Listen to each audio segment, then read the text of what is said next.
ሃይማኖት ያለውን እንደ ቅዱስ ቂርቆስ ያለውን አቡነ ተክለ ሃይማኖት አባታቸው ጸጋ ዘአብ እናታቸው እግዚአብሔር ይባላሉ። በሸዋ ክፍለ ሀገር የነበሩ የተመረጡ ባልና ሚስት ናቸው። ከተመረጡ ከተከበሩ ቅድስና ካላቸው ቤተሰብ የታጨች የእናታችን የእግዚአብሔር ስሟ የቀድሞ ስሟ ሳራ ትባላለች። ታጭታ ለጸጋ ዘአብ ለንጹህ ካህን ለንጹህ ዲያቆን ለጸጋ ዘአብ ታጨች። ስትመጣ ሰራተኛ ነበረች። እጇ ከመፍተል ከመስፋት ከመስራት የማይወዝን ትጉ ታማኝ ንጽሕት ምራት ነበረች ማለት ነው። ኋላ የጸጋ ዘአብ አባት አይቶ ይችንስ ሳራ ብቻ አይደል መባል ያለባት፣ ሳራ ሳይሆን መባል ያለባት እግዚአብሔር ጌታ የመረጣት መባል አለባት። እንዴት ያለች ትጉ ሃይማኖት ያላት ጸሎት ያላት እጇ ከመስራ ከማይወዝን። አሁን ዛሬ ሴቱ ትሰራላችሁ? አሰሩም እኮ አሰሩም። ልብስ ሲያምራችሁ ፖርሳችሁን አንጠልጥላችሁ እንደሰው ቡቲክ ማለት ነው። ነጠላ አትፈትሉ፣ መቀነት አትፈትሉ፣ ጋቢ አትፈትሉ ብሎ ማለት ነው። አሁን ወጥም ራሱ ብዙ የከተማ ልጆች ወጥ እንኳን መስራት የማይችሉ እየሆኑ ነው ሴቶቹ ማለት ነው። በምንም ታምር አይሰሩ። አይ ሰው ልጄ ወጥ መስራት የለባት ትምህርቷን ትማርዋ ነው እያለች ቀውል አለ እያደረጋቸዋቸው። ወጥ መስራት አለባቸው በእውነቱ ማለት ነው። መትጋት እግዚአብሔርን የሚያስመስል ስራ እኮ ነው።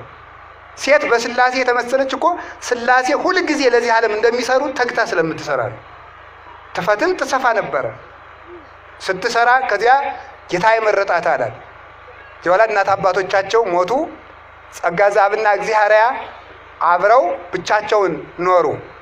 በትዳራቸው ተከባብረው ሲኖሩ እሱ የተቀደሰ ካህን ነበረ፣ ከቤተ ክርስቲያን የማይለይ ቦ አመይ ገይስ ላጢነ ዕጣን፣ ቤተ ክርስቲያን ዕጣን ለማጠን የሚሄድበት ነበረ ጊዜ ነበረ። ወቦ አመይ ገይስ ለዘምሮ ዳዊት ለመዝሙረ ዳዊት ለመጸለይ ቤተ ክርስቲያን የሚሄድበት ጊዜ ነበረ። ይሄን ሁሉ በቀን ነው የሚያደርገው። ወቦ አመይ ገይስ ለምህሩ ሃይማኖትን ለማስተማር ወደ ቤተ ክርስቲያን የሚገሰግስበት ጊዜ ነበረ። ወቦ አመይ ገይስ ለአንብቦ መጻሕፍትን ለመመልከት ወደ ቤተ ክርስቲያን ይመጣ ነበረ። ወቦ አመይ ገይስ ተመልከቱ ለገቢረ ትሩፋትና የቅድስና ስርዓትን አብዝቶ ለመስራት በቀን 5-6 ጊዜ ወደ ቤተ ክርስቲያን ይገሰግስ ነበረ። ማን? ጸጋ ዘአብ። እንዲህ ያለ ካህን። እሷም የታመነች ነበረች። እናንተም የታመን እንግዲህ የሁሉ ቄስ ባል ወደ ቤተ ክርስቲያን መገስገስ የሚችለው ሚስቱ ታማኝ ስትሆን ነገረኛ ሳትሆን የቀረች እንደሆነ ማለት ነው። ሁልጊዜ ቅዳሴ ምንድን ነው ማትል እኔን እኮ ትተኛ። አሁን ዛሬ እኮ ብዙ ሴት አሉ ነው እኔ ያልሰማሁም። ቄስ ማግባት አንፈልግም ይላል አሉ። ለምንድን ነው የሚለው? ራ መታሰር ነው ለመፋታት አቅደው እንደው ሞታለሁ አትሉ? እንደው እኮ ይገርማል እኮ እናንተ ገና ኑሬ እፋታለሁ ብላችሁ እንዴት እንደዚያ ትላላችሁ? መታደል እኮ ነው ለካህን ሚስት መሆን። ዛሬ እንዲህ ሲቀሰቅስ እሷ ታማኝ ናት። ልጅ አጡ ተቸገሩ፣ መካን ሆኑ። የትዳር መከራው ልጅ ማጣት ነው። ልጅ ማጣት ደግሞ ዓላማ አይደለም፣ ማወቅ ያለባችሁ ማለት ነው። ልጅ ማጣት ዓላማ አይደለም። ልጅ የሚሰጥ ማን ነው? እግዚአብሔር ካልሰጠ መከነች ተብላ የምትፈታ በምን ዕዳዋ ነው? እሷ ልጅ ትፈጥራለች እንዴ? ስለዚህ ምክንያት መፋታት ኃጢአት ነው።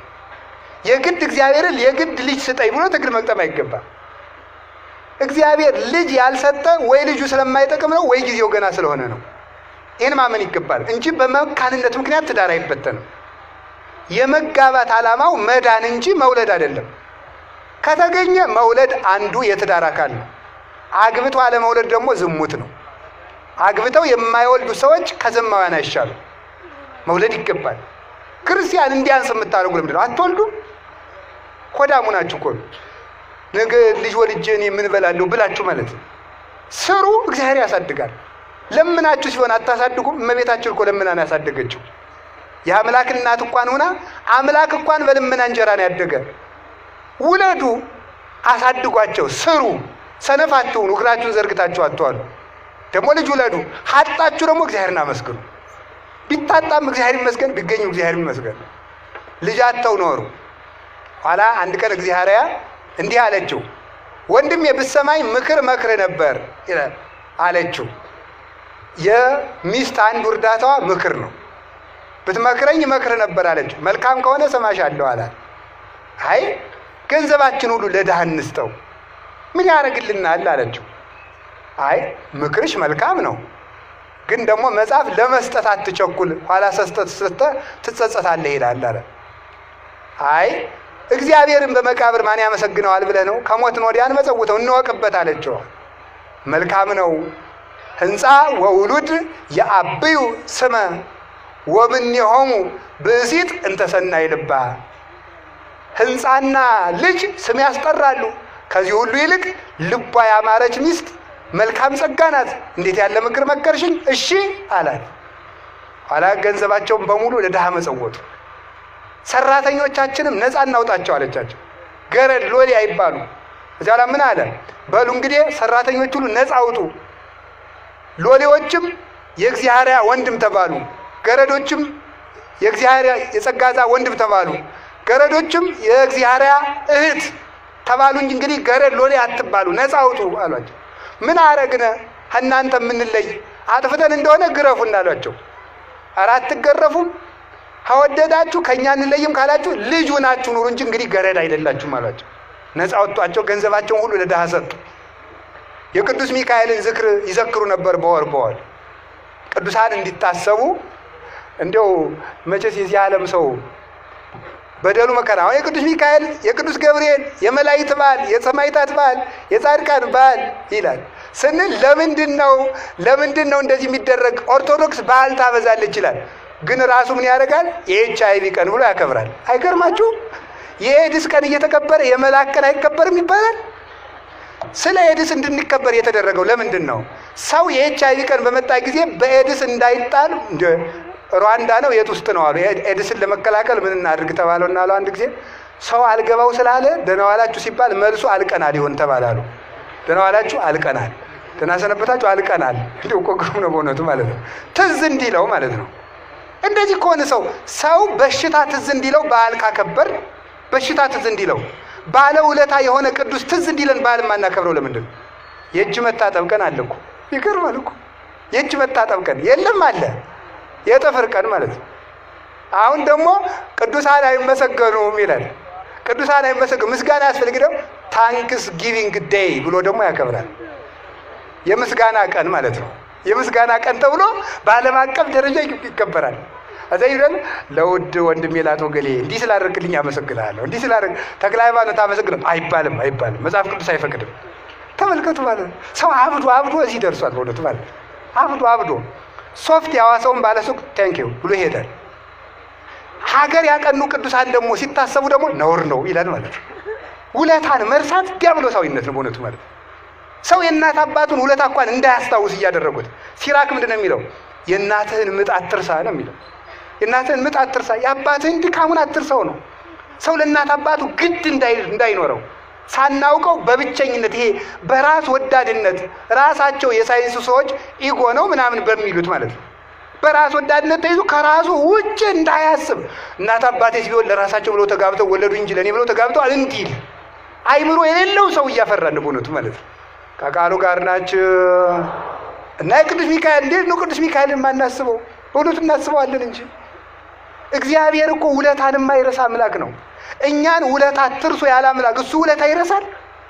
እግዚአብሔርስ ይቀናል? የቅዱስ ሚካኤል በዓል ተከበረ። ቅዱስ ሚካኤልስ እግዚአብሔር ነው አልነውን? አምላክ ነው ያለው አለ? ቅዱስ ሚካኤል ታሰበ ተብሎ የሚከባው እግዚአብሔር ልጆቹን ከፍ የሚያደርግ በጸጋው ያከበረን መልኩን የሰጠን እንኳንስ በቤቱ በዓል እንዲከበራቸው የገዛ ስጋውን ሲሰጥ እንኳን ያልነፈገ ፈጣሪ ነው መድኃኔዓለም። እንኳን በዓል እንኳን ቀን ተሰጣቸው ብሎ ሊከፋው፣ ሰኞ አከበራችሁ ብሎ ሊከፋው፣ ይሄንን በዓል ለቅዱስ ሚካኤል ሲያከብሩ እዚያ በኋላ ምን አደረገው? ዝክር የሚዘከርበት ታጣ። አንድ ቀን የቅዱስ ሚካኤል መዘከሪያ ሲያዝኑ ሲተክዙ ሲያዝኑ ሲተክዙ ኖሩ። ኋላ ዘክረው ጨርሰው ይሄ ኋላ የመጣ ታሪክ ነው። ሲዘክሩ ጦርነት መጣ። ሞተሌሚ የሚባል በዳሞት ወላይታ ውስጥ ያለ ቦታ ነው። ዳሞት የሚባል ቦታ ሞተሌሚ የሚባል ንጉስ ተነሳ። ይህ ሰው በቃኝ የማይል ስልጣን የማይበቃው እንዲህ ያለ ሰው ነበር። እንዲህ ያለ ሰው የመኳንንቱን ሚስቶች ሁሉ በጦርነት እያሸነፈ ሚስቶቻችሁን ላኩልኝ እያለ እየገበሩለት ያስነውራቸው ነበር። በሀገር ያሉ ደናግላንን ሁሉ እያስወሰደ ነውር ይሰራ የነበረ ሰው ነበር። ፍጹም ጨካኝ። ሀገር እየወረረ ጸጋ ዘአብ ካለበት ደረሰ። ጸጋ ዘአብን ያባረሩ ሰራዊቱ ያባረሩ ሲሮጥ ጦር ሲወረውርበት ጦሩ ከእጁ ተጣብቃ ቀረች። በማን? በእግዚአብሔር ኃይል። ወይም ይጣለ እኪት ዲበ ጸላእትየ ይላል ቅዱስ ዳዊት። ወይም ይጣለ እኪት ዲበ ጸላእትየ፣ በእኔ ላይ የመጣውን ክፉ ነገር ወደ ጠላቶች የሚመልሳቸው ሕያው ቅዱስ እግዚአብሔር ነው። መለሰውና እዚያው ተጣበቀ። ባህር ውስጥ ገባ ሲጨንቀው። ባህር ውስጥ ሲገባ እውነት ቅዱስ ሚካኤል ውለታዬ ነው ዝክርን ዘክሬ ፈጣሪ ይሄ ነው ውለታዬ በዕለተ ቀንህ ደግሞ እያለ ይጨነቃል። 3 ቀን ባህር እንደ ቤቱ ነው ሰነበተ።